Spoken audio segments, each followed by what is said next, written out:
آج مقصد یہ ہونا چاہیے، ہدف یہ ہونا چاہیے کہ جس طرح امام بارگاہ کو وقف کیا جا رہا ہے اسی طرح اپنے وجود کو وقف کیا جائے کہ مولا میں اپنے وجود کو آپ کی راہ میں وقف کر رہا ہوں، میں اپنے وجود کو خدا کی راہ میں وقف کر رہا ہوں۔ اب اس وجود پر اگر تکلیف آتی ہے تو آ جائے، اگر مصیبتیں آتی ہیں تو آ جائیں۔ وقف کرنے کا مطلب کیا ہے؟ یعنی جو کچھ خدا کہے وہ کچھ ہم کریں۔ آنکھیں اپنی مرضی سے نہ دیکھیں، کان اپنی مرضی سے نہ سنیں، ہاتھ اپنی مرضی سے نہ اٹھیں۔ یعنی گھر میں اخلاق وہ ہو، راستے میں اخلاق وہ ہو، بزنس میں رفتار وہ ہو جو اہل بیت نے چاہا۔ فرمایا جب وجود مکمل ایسا بن جاتا ہے تو امام زمانہ کا دل خوش ہوتا ہے۔ آج مومنین سے ایک سوال کروں گا کہ جب شب 15 شعبان آتی ہے، آپ ایک خط لکھتے ہیں امام زمانہ کو، کیا سال میں اپنے محبوب کو ایک خط لکھا جاتا ہے؟ ہاں؟ اگر دنیاوی مجازی عشق ہو جائے تو ہم چیٹ کرتے کرتے تھکتے نہیں، باتیں کرتے کرتے مڑتے نہیں، پیکیجز ختم ہو جاتے ہیں لیکن ہماری باتیں ختم نہیں ہوتی، موبائل کی بیٹری ڈیڈ ہو جاتی ہے لیکن جناب کی باتیں ختم نہیں ہوتی۔ اور امام زمانہ جس سے عشق کا دعویٰ، جس سے محبت کا دعویٰ، اسے سال میں ایک خط۔ یہ تو امام نے کہا مجھے لکھو تاکہ شیعوں کو سکھائیں کہ جو تو خط لکھتا ہے مجھ تک پہنچتے ہیں۔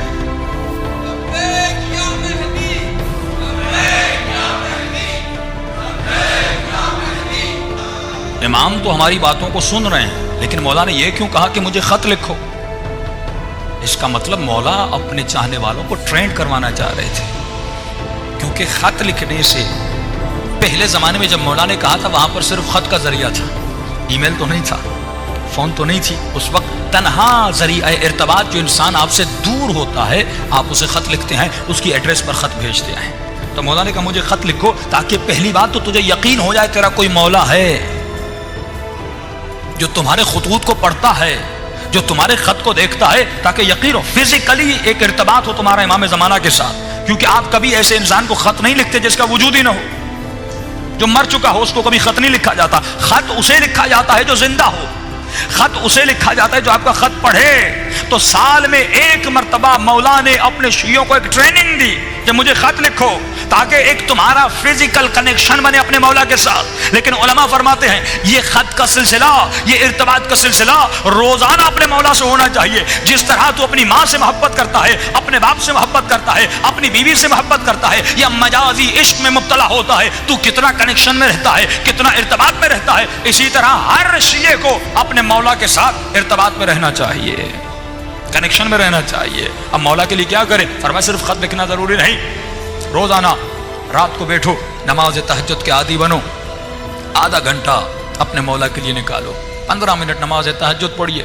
دیکھیے صبح کی نماز کے لیے تو ویسے اٹھتے ہیں آدھا گھنٹہ پہلے اٹھ جائیے، لیکن یہ شیطان کتنا ملعون ہے، ہمیں آدھا گھنٹہ عبادت کرنے نہیں دیتا۔ تو آپ کبھی سوچئے جو شیطان اتنی عظیم ترین عبادت سے روک رہا ہے، یقیناً اس عبادت کا مرتبہ بہت بڑا ہوگا، تبھی وہ پوری طاقت لگا دیتا ہے، اس عبادت سے روکتا ہے۔ علماء فرماتے ہیں کہ اگر یہ قرآن کی آیتیں یا رات کو دعا کر کے سو جاؤ یا کوئی الارم رکھ کے سو جاؤ، پھر آپ کو محسوس ہوگا یہ معلوم مجھے کتنا روکتا ہے۔ فرمایا صرف 40 دن نماز شب پڑھو اور صرف 40 دن امام زمانہ کے باتیں کرو، 15 منٹ مولا سے کلام کرو، یا اگر خط لکھنا ہے خط لکھو، پھر درخت دریا میں جا کر پھینک کر، لیکن خط لکھنے کی بھی ضرورت نہیں، روزانہ 15 منٹ باتیں کرو، محبت بھری باتیں کرو۔ اگر تکلیف ہے تو امام سے شیئر کرو، اگر مصیبت ہے تو اپنے مولا سے شیئر کرو۔ جب وہ مولا کہہ رہے ہیں میں تمہارا باپ بھی ہوں، میں تمہارا بھائی بھی ہوں، میں تمہارا دوست بھی ہوں، میں تمہارا رفیق بھی ہوں، یعنی ہر رشتہ امام زمانہ کے ساتھ ہونا چاہیے۔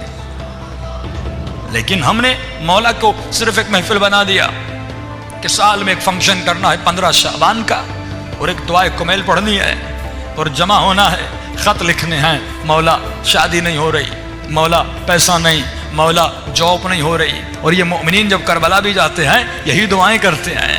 تو کبھی سوچئے امام بھی کہتے ہوں گے تو جب بھی آتا ہے کچھ مانگنے آتا ہے، جب بھی گئے مانگنے گئے، کا فرمایا کبھی کچھ دینے بھی تو آ دیا کیا ہم نے امام کو؟ آج ہم نے اپنے آقا کو کیا دیا؟ مولا فرماتے کچھ دینے بھی آ۔ کبھی بیٹا مانگتا ہے، کبھی اولاد مانگتا ہے، کبھی کیا مانگتا ہے، کبھی کیا مانگتا ہے، کبھی اپنے آقا کو کچھ دینے آ۔ مولا کیا آپ کو پیسے چاہیے؟ فرمایا مجھے پیسوں کی ضرورت نہیں۔ مولا کیا آپ کو مال چاہیے؟ کیا آپ کو دولت چاہیے؟ کیا آپ کو گھر چاہیے؟ فرمایا نہیں، مجھے تو چاہیے۔ مجھے تو چاہیے، آپ کا وجود چاہیے امام کو، یہ وجود چاہیے امام کو، یہ ہاتھ چاہیے، یہ آنکھیں چاہیے، یہ ذہن چاہیے، یہ زبان چاہیے، یہ کان چاہیے۔ فرمایا مجھے تمہارا وجود چاہیے، بس جو میں کہوں تو کرے، جس سے میں روکوں تو رک جائے۔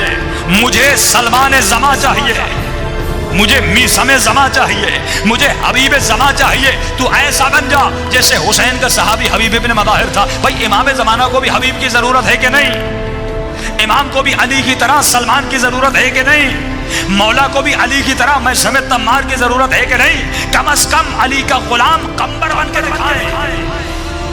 کیا مولا کو کسی قمبر کی ضرورت نہیں؟ کا ضرورت ہے، لیکن وہ غریب امام زمانہ فرماتے ہیں آج 1000 سال گزر گئے، فرمایا تکو تنہا اس زمانے میں جی رہے ہیں، امام کو اصحاب کی بہت ضرورت ہے۔ اسی لیے امام نے ایک عدد بتایا کہ جب تک 313 کا عدد مکمل نہیں ہوتا تب تک میرا ظہور نہیں ہوتا۔ اس بات سے ثابت ہوتا ہے آج اگر 400 ملین پوری دنیا میں ہے لیکن 313 ابھی تک نہیں بن پائے، کیونکہ دین قربانی مانگتا ہے۔